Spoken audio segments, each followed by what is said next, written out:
Daya kita bergeser ke wilayah Tasik, Jawa Barat. Denden Ahdani, bagaimana kondisi di Tasik pada pagi hari ini? Silakan, pasca gempa terjadi.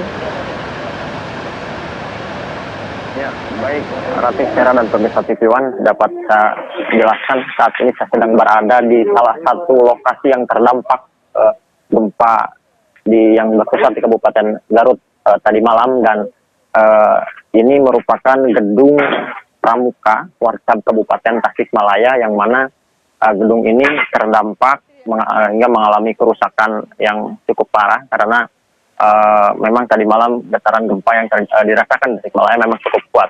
Jadi data yang kami himpun dari petugas BPBD Kabupaten dan Kota Tasikmalaya, jadi ada dampak akibat dari gempa yang terjadi pada tadi malam. Di Kota Tasikmalaya sendiri ada 4 titik, ada 4 rumah yang mengalami kerusakan, yakni 3 rumah di Kecamatan Ciberem, Kota Tasikmalaya, dan 1 rumah di Kecamatan Taman Sari, Kota Tasikmalaya. Kemudian untuk di Kabupaten Tasikmalaya sendiri ada sekitar 8 rumah yang mengalami kerusakan, di antaranya 4 mengalami rusak sedang, kemudian 2 rusak ringan, dan 1 rumah terancam. Selain itu ada 1 rumah ibadah atau masjid, kemudian ada tambahan 2 itu fasilitas umum, yakni sarana kesehatan, di mana rumah sakit umum daerah SMC Singaparna Kabupaten Tasikmalaya mengalami kerusakan di bagian atap dan gedung pramuka yang di mana tempat saat ini saya mengabarkan. Bisa saya gambarkan kondisi saat ini di belakang saya di gedung pramuka Kabupaten Tasikmalaya. Memang situasi sudah mulai kondusif, berbeda dengan tadi malam. Jika malam tadi warga pun jumlah warga mengalami kepanikan dan tidak berani masuk ke dalam rumah karena mengantisipasi gempa susulan. Tetapi pada saat ini aktivitas warga di Tasikmalaya sudah mulai kondusif dan mereka juga sudah melakukan aktivitas seperti biasanya. Dan ini untuk dampak gempa sendiri di gedung Pramuka Kabupaten Tasikmalaya memang mengalami kerusakan yang cukup parah.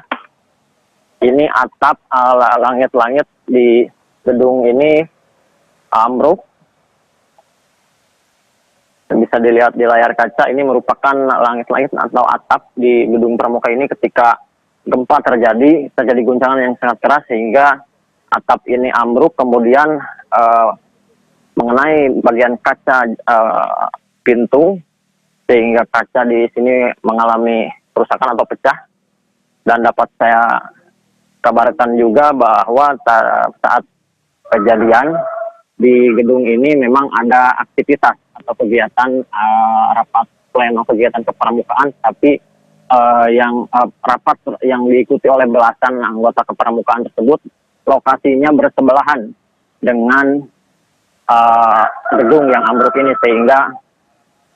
sehingga dalam bencananya tidak dalam ambruknya atap gedung pramuka ini tidak sampai memakan korban jiwa maupun luka. Kemudian data yang kami himpun dari BPBD Kota Tasikmalaya maupun Kabupaten Tasikmalaya hingga saat ini, dampak gempa yang terjadi di Garut yang dirasakan di Tasikmalaya tidak sampai ada laporan korban luka maupun jiwa. Hanya saja yang tadi saya jelaskan, beberapa rumah dan fasilitas umum mengalami kerusakan.